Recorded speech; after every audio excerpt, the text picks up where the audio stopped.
नमस्ते दोस्तों। आज मैं बहुत खुश हूँ कि आज हमारे साथ मर्म चिकित्सा के अथॉरिटी डॉक्टर सुनील कुमार जोशी जी हमारे साथ हैं और मैं इनके साथ बैठा हूँ यहाँ पे हरिद्वार में। सो बहुत धन्यवाद डॉक्टर साहब, हाँ, बहुत नमस्कार। Thank you. स्वागत है आपका। सो दोस्तों, आप जानते हैं कि इस चैनल के माध्यम से मैं पिछले 3-4 साल से इसी बात से प्रयासरत हूँ कि जो हेल्थ है वो आपके कंट्रोल में। हमेशा बोलता हूँ कि जो हेल्थ का कंट्रोल आपके हाथ में होना चाहिए, और लिटरली आज मैं बोल रहा हूँ कि यह कंट्रोल आपके हाथ में ही है। तो डॉक्टर साहब, मर्म चिकित्सा ये क्या चीज़ है जो लोग पहली बार देख रहे हैं? मर्म चिकित्सा का कैसे ये, क्योंकि मैंने सुना है कि 35-40 साल में हो रहा है, जबकि ये सुश्रुत महाराज के एक चैप्टर में उन्होंने इसके बारे में लिखा हुआ है। तो इतनी बड़ी जो कला थी, ये हज़ारों साल से कैसे छुपी थी? आयुर्वेद का एक पार्ट एक तरह से है, तो ये कैसे बाहर आया और आप 40 साल से इस पे काम कर रहे हैं? तो थोड़ा पूरा इसमें डिटेल में चाहूँगा दर्शकों के लिए। मर्म चिकित्सा विश्व की सबसे प्राचीनतम चिकित्सा पद्धति है। जी। यदि हम पूरे मेडिकल साइंस की हिस्ट्री पर एक नज़र डालें तो ये यदि जितनी भी मेडिकल साइंसेज होती हैं उनको हम दो हिस्से में एक कैटेगराइज करते हैं। एक फार्माकोपियल वे ऑफ हीलिंग, एक non pharmacopoeial way of healing, जी। जिसमें हम दवाई का इस्तेमाल करते हैं, किसी प्रोसीजर का इस्तेमाल करते हैं, उसको हम लोग फार्माकोपियल वे ऑफ हीलिंग कहते हैं। और नॉन फार्माकोपियल वे हीलिंग वो होता है जिसमें कि बिना किसी दवाई के किसी और चीज़ों के माध्यम से हम रोगी को स्वस्थ रखते हैं। देखिए, स्वस्थ रखने के भी तीन उपाय होते हैं। एक तो होता है रोग प्रतिरक्षण, मीन्स रोग से हम अपना बचाव करें। दूसरा स्वास्थ्य संवर्धन, मीन्स हम अपने स्वास्थ्य को कैसे बढ़ा सकते हैं, अच्छा कर सकते हैं, ठीक कर सकते हैं, वो एक पहलू होता है। जी। और तीसरा होता है कि रोग की निवृत्ति या रोग को ठीक करना, जब बीमार हो जाए तो ठीक हो जाए। दो तो हमारे प्रिवेंटिव एस्पेक्ट के थे, और एक हमारा क्यूरेटिव एस्पेक्ट है कि यदि कोई व्यक्ति बीमार होता है तो उसको हम कैसे स्वस्थ करें। तो ये जो मर्म चिकित्सा है, मर्म चिकित्सा के माध्यम से ये तीनों चीज़ें ठीक होती हैं, क्योंकि ये योग की तरह, योग भी एक non pharmacopoeial way of healing है, लेकिन अब हम इसको हीलिंग के तौर पे इस्तेमाल करते हैं। सामान्य रूप से योग को चित्तवृत्ति के निरोध के लिए और समाधि के लिए और मोक्ष के लिए ये सारा कार्य किया जाता था, लेकिन जो आउटकम है, फिजिकल आउटकम है, हेल्थ का आउटकम है, वो इसका बाई प्रोडक्ट है। मेन एम हमारा योग का उद्देश्य किसी के दर्द को, बीमारी को ठीक करना नहीं होता। योग, अष्टांग योग का बहुत बड़ा उद्देश्य है, और वो जी। आत्मा से परमात्मा के मिलन की बात हम लोग करते हैं। बिल्कुल। तो जो भी हेल्थ का इशू है, हेल्थ का जो कंट्रीब्यूशन है, वो एक बाय प्रोडक्ट के रूप में हमें योग से मिलता है। लेकिन मर्म चिकित्सा एक ऐसी चिकित्सा पद्धति है जो शरीर के कुछ ऐसे स्थान जो प्राण की ऊर्जा का केंद्र होते हैं, और आघातित होने पर जी। बहुत सारे कॉम्प्लिकेशंस हो सकते हैं या व्यक्ति की मृत्यु हो सकती है। और यदि उनको उपचारित किया जाए, ठीक से उपचारित किया जाए, तो ये ठीक भी हो सकता है। बहुत सारी बीमारियां ठीक हो सकती हैं। लेकिन इसका कहीं भी डिस्क्रिप्शन हम लोगों को आयुर्वेद के जितने भी बृहत्त्रयी है, मीन्स बड़े बड़े ग्रंथ हैं, चरक, महर्षि चरक का चरक संहिता है, महर्षि सुश्रुत की सुश्रुत संहिता है, वाग्भट संहिता है, इनमें कहीं भी उपलब्ध इसका चिकित्सा में इसका उपयोग नहीं मिलता। लेकिन जब हम लोग पढ़ते थे तो हमें ये बताया जाता था कि ये शरीर की प्राण की ऊर्जा के केंद्र हैं, जी। और during surgical intervention you have to take care of these मर्मो points. If you are not taking care of these points, a lot of complications may be there और पर्सन में डाई। राइट। तो ये बहुत सारी चीज़ें हम लोगों को पढ़ाई जाती थी, लेकिन इसका चिकित्सा में कैसे उपयोग हो ये नहीं समझाया जाता था, ये होता नहीं था। जी। जब हम लोगों ने इस पर काम करना शुरू किया, मैंने इस पर प्रारंभ किया कार्य, और ये देखा कि भाई रिट्रोग्रेड स्टडी की। रिट्रोग्रेड स्टडी का मतलब होता है कि जैसे हमें पता है कि इस चीज़ पर चोट लगने से ये वाली बीमारी होती है, जब ऐसे लक्षणों से युक्त कोई व्यक्ति हमारे पास आया तो हम लोगों ने उस मर्म बिंदु को स्टिमुलेट करना शुरू किया। और जब उसको देखा कि इसके पीछे तो एक बहुत बड़ा विज्ञान है और बहुत अच्छे परिणाम इसके मिले, और एक विज्ञान के रूप में आज हम लोग इसको पूरे सिस्टम में डालने में हम सफल हुए हैं, और कई विश्वविद्यालयों के सिलेबस में और हजारों लाखों लोगों तक इस विज्ञान को हम पहुंचा पाने में अपने मतलब एक तरह से अभी तक प्रयासरत हैं। तो ये विश्व की सबसे प्राचीनतम चिकित्सा पद्धति है, और मैंने जैसे कहा कि ये non pharmacopoeial way of healing है, जी। तथा इससे बिना किसी अतिरिक्त संसाधनों के, means you have not to spend any money कहीं फॉर से कुछ दिस। लाना भी नहीं है, कुछ बस नहीं लाना, बस। हाँ। सिर्फ इसके लिए दो चीज़ें होती हैं कि एक तो एक व्यक्ति ऐसा जिसमें 107 मर्म बिंदु, मीन्स एक रोगी चाहिए और एक मर्म को जानने वाला, एक मर्म का एक चिकित्सक चाहिए जो इन दोनों चीज़ों को कर सकता हो। जी। इसी किससे ये मर्म की चिकित्सा हो सकती है। तो आप समझ सकते हैं कि अभी कैसे ये मर्म के माध्यम से हम लोग इसको उपचारित कर सकते हैं। ये सारी की सारी बीमारियों को हम इसके माध्यम से ठीक कर सकते हैं। यदि हम सबके लिए स्वास्थ्य की परिकल्पना को सिद्ध करना चाहें बिल्कुल। या हेल्थ फॉर ऑल यदि हम करना चाहें, तो बड़े बड़े अस्पताल, बड़े बड़े मेडिकल कॉलेज, बड़ी बड़ी चीज़ों को खोलने से कुछ होने जाने वाला नहीं है, क्योंकि इसको हम लोगों ने कोविड में हम लोगों ने देखा है कि लिमिटेशंस ऑफ एलोपैथिक साइंस या कन्वेंशनल मेडिकल साइंस को भी देखा और जो स्कोप ऑफ आयुर्वेद को इसको भी देखा है।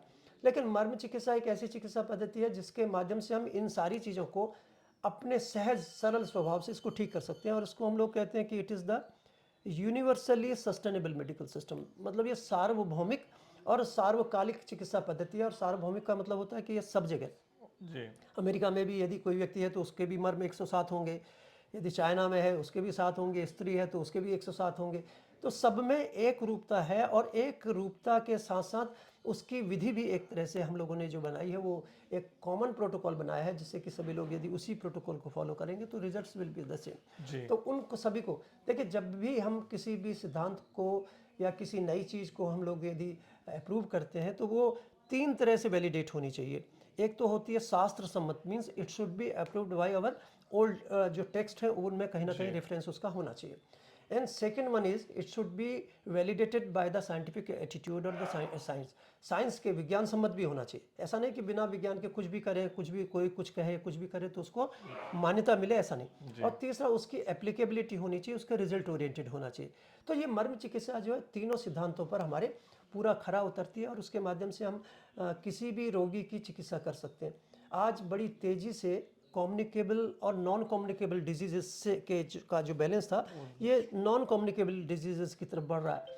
और ऐसी बीमारियां जो सामान्य रूप से ओल्डर एज ग्रुप में होती थी या किसी खास एक वर्ग में होती थी, आज वो कॉमन हो गई हैं। और मैं समझता हूँ कि जैसे डायबिटीज़ है, हाइपरटेंशन है, और बहुत सारी बीमारियां हैं, हार्ट डिजीज़ है, और नी रिप्लेसमेंट, नी प्रॉब्लम्स हैं, जॉइंट्स के प्रॉब्लम्स हैं, ये सारी की सारी बड़ी तेज़ी से जो यंगर एज ग्रुप में भी बड़ी तेज़ी से होती चली जा रही हैं। तो आज मैं समझता हूँ कि लाइफस्टाइल डिसऑर्डर्स के रूप में एक पूरी ब्रांच ऑफ मेडिसिन के रूप में आपके सामने है। और मर्म चिकित्सा को हम लोग कहते हैं कि ये आयुर्वेद की ही एक तरह से, क्योंकि रेफरेंस महर्षि सुश्रुत ने बताया कि कहाँ जो एक शारीर स्थान उनका एक संहिता का हिस्सा है, उसमें एनाटॉमिकल रेफरेंस में उन्होंने मर्मों की बात की, और ये कहा है कि ये मर्म स्थान इन इन जगह पे होते हैं, और इस पर चोट लगती है तो ये कॉम्प्लिकेशंस होते हैं, और उसको इसी रेफरेंस से उन्होंने छोड़ दिया है। जी, मैं इसी पे थोड़ा सा इंटरवेन करूँगा, क्योंकि ये बहुत ज़बरदस्त टॉपिक है, लोगों को समझ में आना चाहिए। क्योंकि आप जो बता रहे हैं एकदम एक्सपर्ट लेवल में, हमारे जो दर्शक होंगे बिल्कुल लोअर लेवल पर हैं। तो मैं चाहता हूँ कि दर्शक ये समझें कितना पावरफुल चीज़ है। दो चीज़ों एक एक करके बाइट साइज़ में बात करते हैं डॉक्टर साहब। पहली बात डॉक्टर साहब कि मर्म का मतलब क्या होता है हिंदी में? देखिए, मर्म का मतलब ये होता है कि यदि किसी मार्यंती थी मर्माणी, मीन्स यदि किसी उस जगह पे चोट लगती है तो आदमी की मौत हो जाती मौत है। भी हो सकती है। मौत हो सकती नहीं, हो जाती है। जाती हाँ, है। कुछ मर्म स्थान ऐसे जैसे मौत होती है। जी। रावण की नाभि पर तीर लगा था तो उसकी मृत्यु हुई थी। भगवान श्री कृष्ण के पैर में तीर लगा था तो मृत्यु हुई थी, क्योंकि वहाँ पे एक ऐसा मर्म है जिसको तल हृदय मर्म कहते हैं, उस पर चोट लगी थी तो मृत्यु हुई थी। जी। इसी ढंग से जीसस क्राइस्ट के हाथ और पैरों पर नेलिंग करने के बाद वहीं पे तल हृदय पे किया गया था, तो उससे उनकी मृत्यु हुई थी। अब आप देखिए, जो श्रवण कुमार थे, उनके स्थापनी मर्म पर यदि चोट लगी थी तो उस पर चोट लगी थी, है ना, उस पर आघात लगने से वो चोट लगी थी। तो ये मर्म स्थानों पर यदि चोट लगती है तो ये नुकसान करता है, और ये बड़े घातक होते हैं, इसलिए इसको मर्म कहते हैं। तो अब आप लेकर आए, जैसे सुश्रुत को कहा जाता है कि he is the father of modern plastic surgery, तो उसमें से ही मतलब कोई संहिता उन्होंने लिखा था, उन्होंने सिर्फ ये बताया था कि इससे घात लग सकता है। लेकिन आपका अपना रिसर्च पिछले 40 साल में आप इस पर कर रहे हैं, इसीलिए अभी ज़्यादा लोगों को नहीं पता, और आपकी अथॉरिटी इस पर इसीलिए है कि आपने वो चीज़ें वहाँ से उठा के अब कैसे उसको ठीक कर सकते हैं उस पर आप काम कर रहे हैं। निश्चित रूप से देखिए, ये जो संदर्भ है वो सारे के सारे हमारे एक तरह से जितने भी हमारे जो ग्रंथ हैं उनके ही संदर्भ हैं, और मैं समझता हूँ कि ये सारा ज्ञान हमारे ऋषि मुनियों को था। लेकिन जो सद्य कार्यकारी चिकित्सा पद्धति मीन्स इंस्टेंट जो इसकी करने की ताकत थी, इंस्टेंट ठीक करने की ताकत थी, लेकिन यदि गलत हो जाए तो उसके नुकसान हो सकते थे, इसलिए इसको सबको नहीं बताया जाता था, एक तरह से गुप्त विद्या के रूप में थी। तो हमारे सभी लोग जानते थे इसको, हमारे जो ऋषि मुनि थे और हमारे जो पुराने आयुर्वेद के जो हमारे ऋषि थे वो सब इसको आचार्य इसको जानते थे, लेकिन उसको चिकित्सा के रूप में इसको प्रचारित नहीं किया गया, क्योंकि इसके दुष्परिणाम हो सकते थे। आज वर्तमान संदर्भ में जब आधुनिक चिकित्सा पद्धति एक सामान्य व्यक्ति की पहुंच से बाहर है, और उसके दुष्परिणाम भी और उसकी एक्सपेंसिवनेस दोनों एक आम आदमी से उसको अलग करती है, तो ऐसी परिस्थिति में आयुर्वेद के साथ साथ मर्म चिकित्सा जैसी चिकित्सा पद्धतियों को की बहुत ज़रूरत है, इसलिए हम लोगों ने इस पे काम शुरू किया और ये देखा कि रिट्रोग्रेड स्टडी का मतलब ये होता है कि यदि जी किसी जगह पर कोई चोट लगने से, जैसे कि एक उदाहरण देना चाहूँगा कि सिर और गर्दन के जोड़ पर एक मर्म होता है जिसको हम लोग क्रिकाटिका मर्म कहते हैं। जी यदि यहाँ पर चोट लगती है तो महर्षि सुश्रुत ने लिखा है कि उस जगह पर चोट लगने से चलमूर्धा होती है। चलमूर्धा का मतलब गर्दन हिलती रहती है। तो हम लोगों ने एक इसको रिट्रोग्रेड स्टडी की, जिन रोगियों में बहुत सारे कारणों से गर्दन हिलती थी, उनमें क्रिकाटिका मर्म को स्टिमुलेट करना शुरू किया और देखा कि इसके आश्चर्यजनक परिणाम है। इसका मतलब क्या है कि तब फिर हम लोगों ने रिट्रोग्रेड स्टडी की, जहाँ जहाँ जो लिखा है कि इसमें ये कॉम्प्लिकेशन होता है तो वो कॉम्प्लिकेशन का मरीज हम लोगों के पास आया, तो हम लोगों ने इसको रिट्रोग्रेड स्टडी और देखा कि ये तो आश्चर्यजनक परिणाम है। और इसके माध्यम से हम सबके लिए हेल्थ फॉर ऑल का कंसेप्ट जो है, जो हम अल्माटा डिक्लेरेशन में 1978 में हम लोगों ने किया था, और उसके बाद 2000 तक के सबके लिए हेल्थ फॉर ऑल कर देंगे फ्रॉम प्राइमरी हेल्थ केयर, वो नहीं कर पाए। और 2019 में आपने इसकी विभीषिका को देखा, कोरोना में देख लिया कि each and every medical science is helpless. तो ऐसी परिस्थिति में हमको जो सेल्फ एक तरह से पावर ऑफ हीलिंग है, बॉडी की सेल्फ पावर ऑफ हीलिंग है, जो हमारे नेचर ने दी है, जो गॉड ने दी है, जो भगवान ने दी है, उस पर रिलाई करना पड़ेगा। और उस पर यदि हम काम करते हैं तो निश्चित रूप से ऐसे परिणाम मिल सकते हैं कि हम सबके लिए स्वास्थ्य की परिकल्पना को पूरा कर सकते हैं बिना किसी अतिरिक्त संसाधनों के। जी। तो सवाल अब इस पे ये आता है डॉक्टर साहब, बिल्कुल आपने बोला कि मैं देख रहा हूँ खुद भी, ये सब आप सब लोग जान रहे हैं कि कम्युनिकेबल से नॉन कम्युनिकेबल में बहुत ज़्यादा शिफ्ट हो रहा है और mainly lifestyle diseases, chronic inflammation related diseases बढ़ रहे हैं। तो जो मर्म चिकित्सा आप कर रहे हैं, तो इसमें तो आपने कोई पावर पॉइंट्स है, जैसे बोलते हैं कि आपके हाथ में रिमोट कंट्रोल है, आप तो आपने वो 107 मर्म पॉइंट दबा दिए। तो वो तो मैं आपसे ये जानना चाहूँगा कि लाइफस्टाइल डिजीज़ किसी को है, किसी को डायबिटीज़ हो रहा है, किसी को बीपी हो रहा है, तो उसने तो लाइफस्टाइल डिजीज़ से अपना ख़राब किया है, क्योंकि शरीर को टूटते टूटते टाइम लगा है। तो आपने मर्म चिकित्सा से उसको एनर्जी तो हील कर दिया उसको, तो उसको लाइफस्टाइल तो ठीक करना पड़ेगा उसको, कि मर्म का जो पॉइंट है कि मर्म कैसे काम करता है, मतलब वो एनर्जीज है जो उसको रिलीज कर रहा है। देखिए, सिर्फ ये एनर्जी रिलीज करने का सिस्टम नहीं है। जी देखिए, हमारे शरीर में बहुत सारे सिस्टम होते हैं। बहुत सारे सिस्टम होने का मतलब क्या है कि जैसे रेस्पिरेटरी है हमारे पास, जी रेस्पिरेटरी है, सर्कुलेटरी सिस्टम है, डाइजेस्टिव सिस्टम है, एंडोक्राइन सिस्टम है, रिप्रोडक्टिव सिस्टम है, लोकोमोटिव सिस्टम है, ये बहुत सारे सिस्टम से होते हैं। जी और basically the nervous system and the endocrine system are very important. Whenever we are getting any response from the nervous system, any command from the nervous system, ये एक्टिवेट किसको करता है? ये हमारे इनिशिएट करता है एंडोक्राइन सिस्टम को। वहाँ से बहुत सारी चीज़ें रिलीज होती हैं, हार्मोन्स रिलीज होते हैं, न्यूरोह्यूमर्स रिलीज होते हैं, and it is working on different part of the body. ये सामान्य प्रक्रिया है, लेकिन इससे ऊपर एक सिस्टम होता है जिसको हम सिस्टम ऑफ मर्मा कहते हैं। With the help of this marma system just we can activate और the stimulate the functions of the brain as well as the functions of the body. तो एंडोक्राइन पे भी काम करता है, बॉडी पे भी काम करता है, ब्रेन पे भी काम करता है। तो इससे क्या है कि हम सिस्टम को ठीक करते हैं, हम वात पित्त कफ को ठीक करते हैं, हम धातुओं का साम्यावस्था करते हैं। ये आयुर्वेद में कहा गया, समदोषा शमाग्निश्च समधातु मलक्रिया प्रसन्न आत्मेंद्रिय मन स्वस्थ इत्यादि। जो स्वस्थ होने के जो पैरामीटर्स हैं, उन सब पर उसी आयुर्वेद के सिद्धांत के हिसाब से मर्म चिकित्सा काम करती है। सिर्फ प्राण की ऊर्जा को ही उत्प्रेरित नहीं करती, बल्कि जो नॉर्मलसी ऑफ द बॉडी है, जो साम्यावस्था है, धातुओं की साम्यावस्था है, जो दोषों की साम्यावस्था है, उसको अचीव करती है। तो ये किसी बीमारी को कम ज़्यादा, ब्लड प्रेशर को कम ज़्यादा नहीं करती, ये शुगर को का लेवल कम ज़्यादा करने की नहीं है। ये जो normal process of maintaining the sugar है, उसको मेंटेन करती है, उसको नॉर्मलाइज करती है।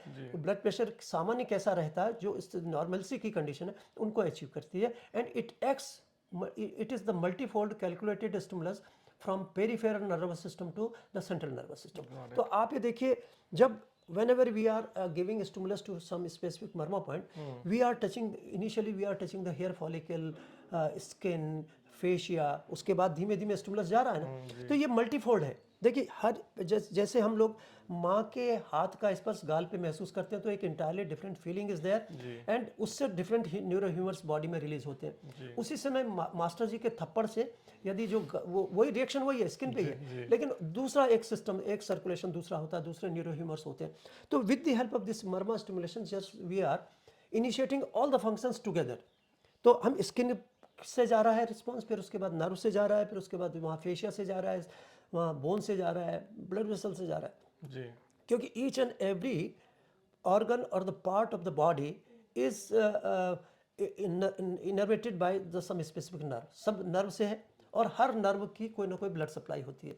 तो ये एक ऐसा जाल है कि जिसको हम यदि स्टिमुलेट करते हैं तो मल्टीफोल्ड कैलकुलेटेड स्टिमुलस ब्रेन में जाता है और उसी ढंग से मल्टीफोल्ड एक तरह से हमारे पास उसका रिस्पॉन्स आता है। जी। तो ये तुरंत कार्यकारी है। और जो आपने जैसे बताया कि जो हमारी लाइफस्टाइल डिसऑर्डर्स हैं उनके लिए जब तक आप लाइफस्टाइल को ठीक नहीं करेंगे, ये तो आपको नॉर्मलाइज करने की चीज़ है, लेकिन आप उसको फिर गड़बड़ करेंगे तो उससे ठीक नहीं होता। Initially you have to start with the marma science, marma therapy along with the correction of the lifestyle.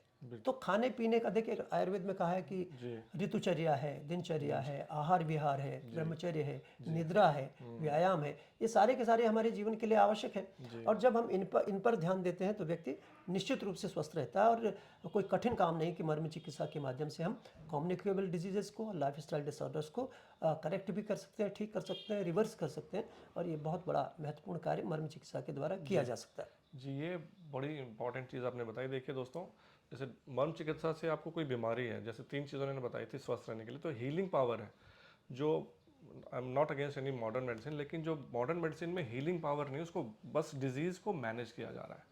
आपको ब्लड प्रेशर की किसी भी चीज़ की दवाई दे रही है तो सिर्फ मैनेज हो रहा है। जो मर्म चिकित्सा है वो आपके जो पॉइंट्स ट्रिगर करके आपको एक्चुअल में हील किया जा रहा है।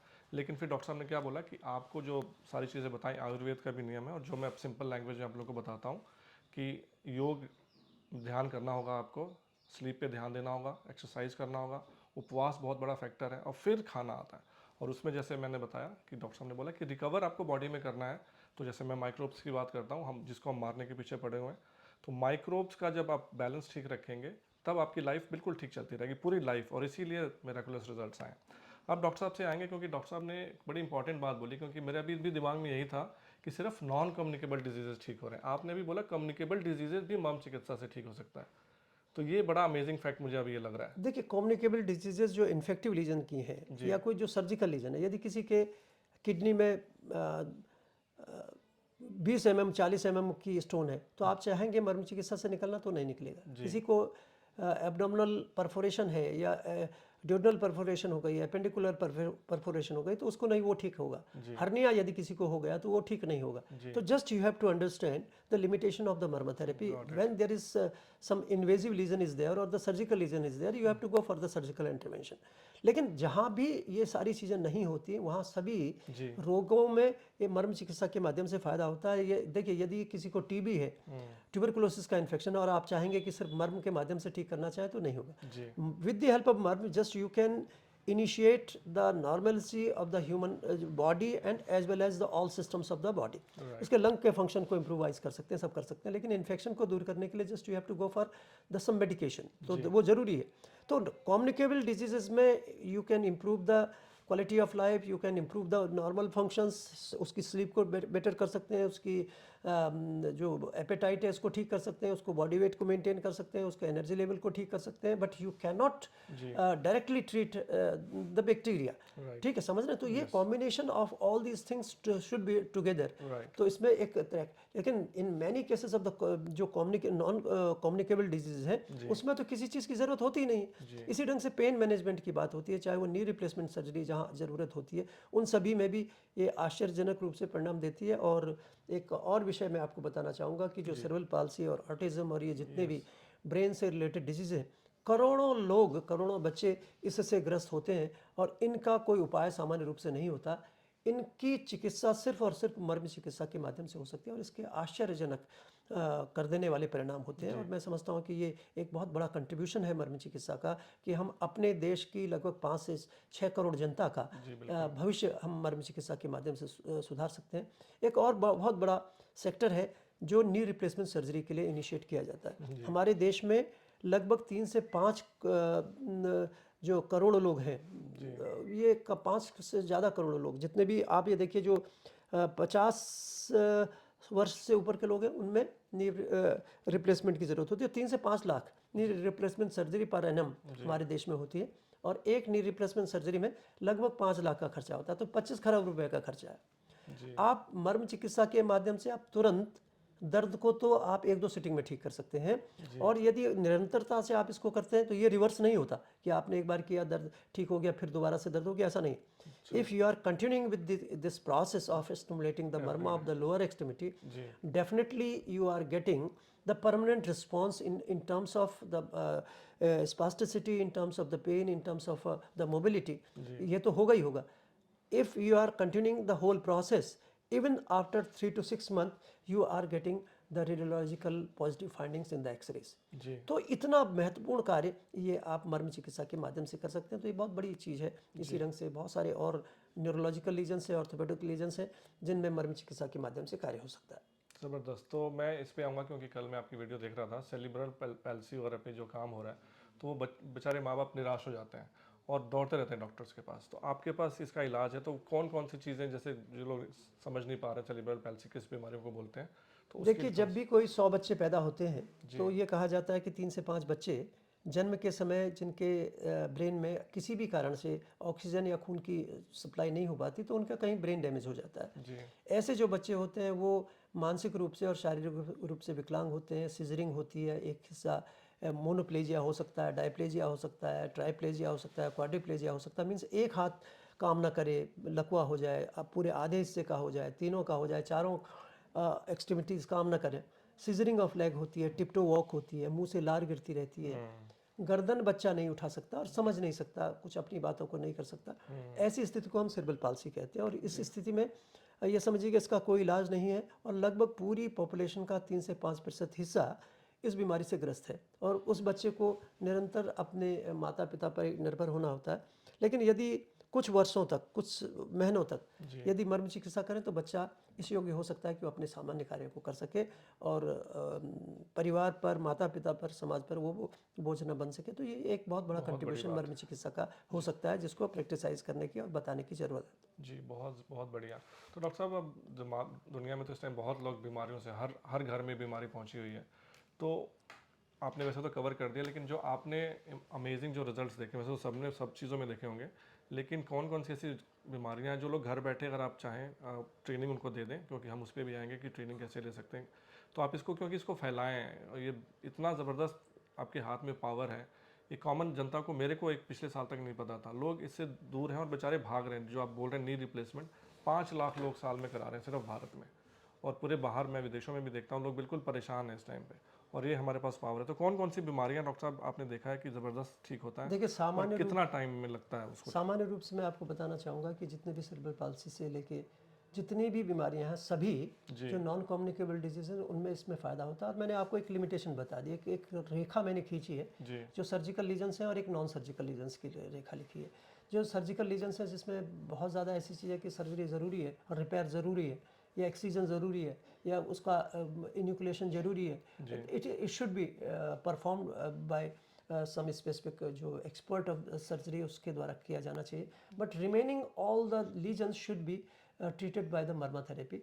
इन सब का उपचार मर्म चिकित्सा के माध्यम से होना चाहिए। जैसे नी रिप्लेसमेंट सर्जरी है, जी देखिए वो लाइफ थ्रेटनिंग तो है नहीं, नी खराब होना, तो उस स्थिति में avascular necrosis of hip joint में, और severe osteoarthritis of the knee joint में, स्पाइनल कॉर्ड की डिसऑर्डर्स में, प्रोलैप्स इंटरवर्टिब्रल डिस्क में, इन सभी में मर्म चिकित्सा के आश्चर्यजनक परिणाम होते हैं। और even in one sitting just you are getting the relief in the pain in the spasm, right तो तुरंत फ़ायदा होता है। तो ये एक बड़ा सेक्टर है जिसमें आप मर्म चिकित्सा का उपयोग कर सकते हैं। इसी ढंग से आजकल सर्वाइकल स्पॉन्डिलोसिस है, फ्रोजन शोल्डर है, और रेडिकुलोपैथी है, और जितनी भी ये बीमारियां, टेनिस एल्बो है, बहुत सारी चीज़ें हैं जिसमें हमारे फूड ड्रॉप होता है। Even in the brachial plexus injury and injury to the nerves, इनमें भी लगभग 6 महीने से साल भर में वो एक तरह से हम लोग रिकवर कर देते हैं, 100% रिकवर हो जाता है। ये सारी चीज़ें हैं, और इनको हम लोग वैज्ञानिक रूप से समझते हैं, समझने की कोशिश करते हैं, और उसको एक डाटाबेस तैयार करते हैं, और उसको प्रेजेंटेशन पूरे विश्वविद्यालय में,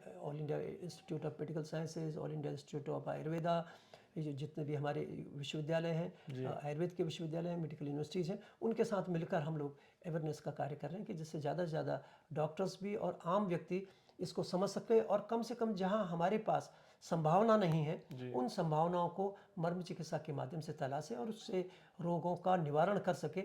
ये हम लोगों को मर्म चिकित्सा को बताने, पढ़ाने का, या समझाने का, या फैलाने का उद्देश्य है। जी। तो डॉक्टर साहब आपने वैसे आजकल छोटे बच्चों में जैसे टाइप 1 डायबिटीज़ भी होता है, तो आपने ऐसे बच्चे भी देखिए निश्चित रूप से यदि मर्म चिकित्सा करते हैं तो टाइप 1 डायबिटीज़ या ये है सिस्टम की ही खराबी है ना कि जी जो हमारा सिस्टम है वो किसी वजह से ख़राब है और उसमें एक सिस्टम नहीं होता। देखिए बहुत सारे जो हमारे सिस्टम है वो किसी एक फंक्शन को इनिशिएट करते हैं। जी पहले तो ये माना जाता है जैसे रेस्पिरेटरी है, वो रेस्पिरेटरी अकेला नहीं है। जी यदि रेस्पिरेटरी में गड़बड़ है तो हमारा कार्डियोवास्कुलर है वो खराब होगा, उसके साथ साथ किडनी खराब होगा, इसके साथ साथ लीवर में दिक्कत होगी। जी ऐसे ही ये इंटर रिलेशनशिप है डिफरेंट ऑर्गन्स की। तो जब भी आप टाइप 1 या टाइप 2 किसी भी डायबिटीज़ की या एक तरह से जुवेनाइल डायबिटीज़ की बात कर जी रहे हैं, उसमें बेसिक कारण क्या है और किस वजह से ये हुआ उसको जानते हुए पहले just you have to make the proper जी diagnosis and after that just you have to चाहे वो डाइटेटरी करना है चाहे जो भी चीज़ करना है and just you can take the advent of this marma science and marma therapy in all these cases. क्योंकि मुझे ये लग रहा था कि उस टाइम पे जिन्होंने लिखा हुआ तो ये टाइप 1 डायबिटीज़ टाइप 2 तो उन्होंने नहीं करते होंगे, वो तो एक नहीं नहीं वो तो ऐसा नहीं, वो बताते होंगे वो कि ये सहज सिम्टम्स देखिए उसको कहा गया है कि जन्मजात या सहज क्या कहते हैं मधुमेह की बात हम लोग कहते हैं, प्रमेह की बात करते जी हैं कि जो जी जन्मजात होती है। और इसके लिए लिखा है कि माता पिता के जो शुक्राणु और रज और उसमें वीर्य में जब कोई एक तरह से इनिशियली कोई गड़बड़ होती है, आनुवंशिक गड़बड़ होती है तो उसकी वजह से बच्चों में ये बीमारियां जन्मजात होती हैं। तो ये जन्मजात बीमारियों के में आया है और उसका भी उपचार मर्म चिकित्सा के माध्यम से आप you can help a lot in many sectors of this disease कर जी सकते। बिल्कुल। और देखिए बड़ी डीप बात ये भी है, लोग गर्भ संस्कार की भी हम बात करते हैं तो ये हमारे शास्त्रों में लिखा हुआ है कि जो उस टाइम पे जो भावनाएं हैं वो सब भी ट्रांसफ़र होती हैं अगले पीढ़ी में। तो ये सब चीज़ें अगेन डिफरेंट टॉपिक हो जाएगा। तो डॉक्टर साहब before we summarize this we finish this, आप बिजी हैं मुझे दिख रहा है, आपके पेशेंट्स भी बैठे हुए हैं। तो डॉक्टर साहब आप क्या ऐसा बता सकते हैं कि ये बीमारियों का आपकी भी 107 जैसे मॉम पॉइंट है कि आप कि ऐसा कुछ दर्शकों के लिए कॉमन सेंस या हाँ मैं ये कहूँगा कि जैसे कोई स्वस्थ इंसान है तो 5 मिनट का ये सेशन ऐसे ऐसे कर ले तो देखिए यदि कोई भी स्वस्थ व्यक्ति है तो वो अपने लिए अपने को स्वस्थ रखने के लिए या जो चिकित्सक है जो जी दूसरों को मर्म चिकित्सा देता है लेकिन अपने लिए कुछ नहीं करता वो भी बीमार पड़ सकता है। उसके लिए एक हम सेल्फ मर्मा थेरेपी कहते हैं। सेल्फ मर्मा थेरेपी का मतलब होता है जो स्वमर्म चिकित्सा होती है कि हम अपने को कैसे स्वस्थ रखें, उसके लिए इनिशियली हम क्या क्या कर सकते हैं, क्या मर्मों को दबा सकते हैं और उससे हम कैसे स्वस्थ रह सकते हैं, जी उसको हम सेल्फ मर्मा थेरेपी कहते हैं।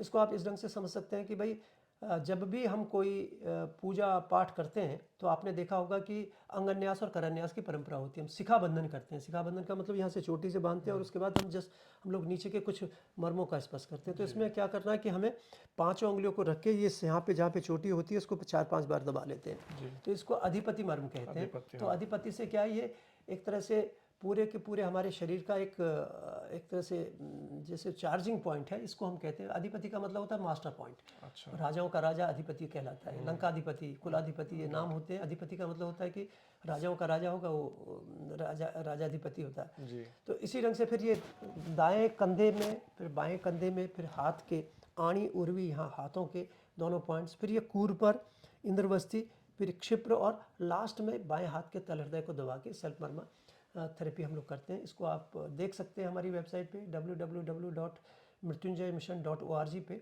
ये इसको सेल्फ मर्मा थेरेपी और मर्म प्राणासन के तौर पे भी हम लोगों ने इसको इनिशिएट किया है कि कैसे अपने को स्वस्थ रख सकें, इसके लिए ये प्रक्रिया आपको करनी चाहिए। और ये मुश्किल से 3-4 मिनट में पूरी हो जाती है। जी जो व्यक्ति योग प्राणायाम नहीं कर सकते, जो पूरे मर्मों को नहीं कर सकते, जो कुछ भी नहीं कर सकते, वो सेल्फ मर्मा थेरेपी के माध्यम से अपने को ठीक रख सकते हैं। मैं समझता हूँ कि ये बहुत बड़ा एक तरह से अपने लिए हम लोगों का कंट्रीब्यूशन है कि हम अपने को कैसे स्वस्थ रखें और कम से कम समय में हम अपने मर्मों को स्टिमुलेट करके अपने हेल्थ के प्रिजर्वेशन में अपना योगदान दे सकते हैं। बहुत बढ़िया। तो ये इसका मैं लिंक भी डालूंगा दोस्तों डिस्क्रिप्शन में जो डॉक्टर साहब ने बोला है।